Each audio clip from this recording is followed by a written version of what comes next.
بسم اللہ الرحمن الرحیم اللہم صلی علی محمد النبی الامی وعلی آلہ وسلم تسلیما۔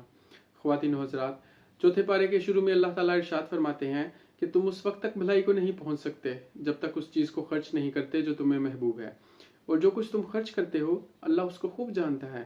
اس آیت کے نزول کے بعد صحابہ کرام نے اپنے محبوب ترین مال کو بھی اللہ کے راستے میں خرچ کرنا شروع کر دیا تھا۔ اس پارے میں اللہ تعالیٰ نے اس بات کا بھی ذکر کیا ہے کہ اللہ تعالیٰ کی عبادت کے لیے پہلا گھر مکہ مکرمہ میں تعمیر کیا گیا تھا، اور ہر صاحب استطاعت مسلمان پر اس گھر کا حج کرنا فرض ہے۔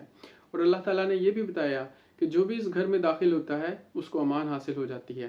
اس بارے میں اللہ تعالیٰ نے اس حقیقت کا بھی ذکر کیا کہ اگر اہل ایمان اہل کتاب کے کسی گروہ کی اطاعت اختیار کریں تو وہ ان کو ایمان کی سرحدوں سے نکال کر کفر کی حدود میں داخل کر دیتا ہے۔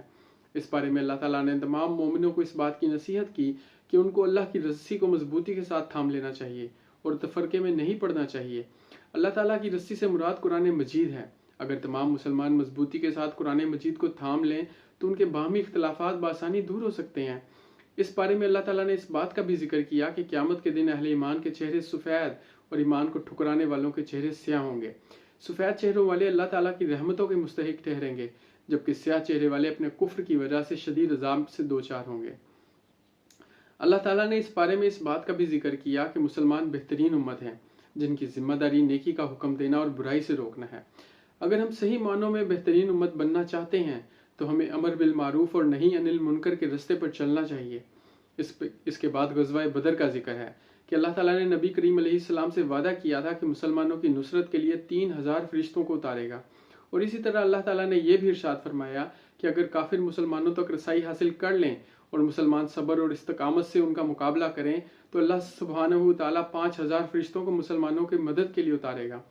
سورہ انفال میں اللہ تعالیٰ نے ارشاد فرمایا کہ مسلمانوں کی مدد 1000 فرشتوں سے کی جائے گی، جن کے بعد مزید فرشتے آئیں گے۔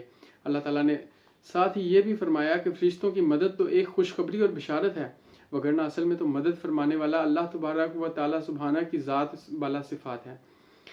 اس بارے میں اللہ تعالیٰ نے فرمایا، اے ایمان والو، سود در سود کھانے سے اجتناب کرو۔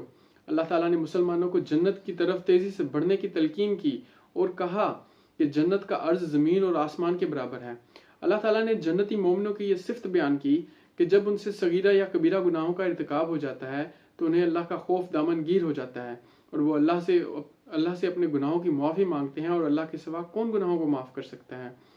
غزوہ احد میں مسلمانوں کو کفار کی باتوں کا کافی نقصان اٹھانا پڑا، تو اس نقصان کی وجہ سے مسلمان بہت دکھی تھے۔ اللہ تعالیٰ نے مسلمانوں کو تسلی دیتے ہوئے فرمایا کہ اگر تمہیں زخم لگا ہے تو تمہاری طرح تمہارے دشمنوں کو بھی زخم لگا ہے، اور ان ایام کو ہم لوگوں کے درمیان بدلتے رہتے ہیں، اور اس ذریعے سے اللہ تعالیٰ مومنوں کو بھی جانچ لیتا ہے اور کئی لوگوں کو شہادت کا منصب بھی عطا فرما دیتا ہے۔ اس بارے میں اللہ تعالیٰ نے مزید فرمایا ہے کہ تم لوگ اہل کتاب اور مشرکین سے بہت سی ایذا رسانے کی باتیں سنو گے، لیکن تم نے دل گرفتہ نہیں ہونا اور صبر اور تقوی کو اختیار کرنا ہے، بے شک یہ بہت بڑے کام ہیں۔ نبی علیہ السلام کے بارے میں مشرکین عیسائی اور یہودی طرح طرح کی باتیں کرتے، اور ان کے ساتھ ساتھ منافقین کا سردار عبداللہ ابن ابی بھی اپنے ساتھیوں کی ہمراہی میں نبی علیہ السلام کو ایذا دینے میں مصروف رہا۔ اللہ تعالیٰ نے اپنے نبی کی مدد فرمائی اور آپ صلی اللہ علیہ وسلم کے خلاف سازشیں کرنے والوں کو ناکام اور نامراد بنا دیا۔ سورہ آل عمران کے بعد سورہ نساء ہے۔ سورہ نساء کے شروع میں اللہ تعالیٰ نے انسانوں کو اس بات کی تلقین کی ہے کہ انہیں اللہ سے ڈرنا چاہیے جو ان کا پروردگار ہے، اور اس نے ان کو ایک جان یعنی آدم علیہ السلام سے پیدا کیا، اور ان سے ان کی زوجہ کو پیدا کیا، اور پھر کثیر تعداد میں مردوں اور عورتوں کو پیدا کیا۔ اس آیت میں اس بات کی طرف توجہ دلائی گئی ہے کہ ذات پات اور برادری وجہ عزت نہیں، اس لیے کہ تمام انسانوں کی اصل ایک ہی ہے۔ اس صورت میں اللہ تعالیٰ نے وراثت کے مسائل کو بھی بڑی وضاحت کے ساتھ بیان کیا ہے۔ اللہ تعالیٰ نے والد کی جائیداد میں بیٹیوں کا بیٹوں کے مقابلے میں دگنا حصہ رکھا ہے۔ اگر کسی انسان کی صرف بیٹیاں ہوں تو اس صورت میں وہ انسان کی 2/3 جائیداد کی مالک ہوں گی، اور اگر صرف ایک بیٹی ہو تو وہ نصف جائیداد کی مالک ہوگی۔ شوہر اپنی بیوی کی جائیداد میں 1/4 حصے کا مالک ہوگا، جبکہ بیوی اپنے شوہر کی جائیداد میں 8ویں حصے کی مالک ہوگی۔ والد اور والدہ کا اپنے بیٹی کی جائیداد میں 6واں حصہ ہوگا۔ اسی طرح بے اولاد شخص کی جائیداد اس کی بہن بھائیوں میں تقسیم ہوگی۔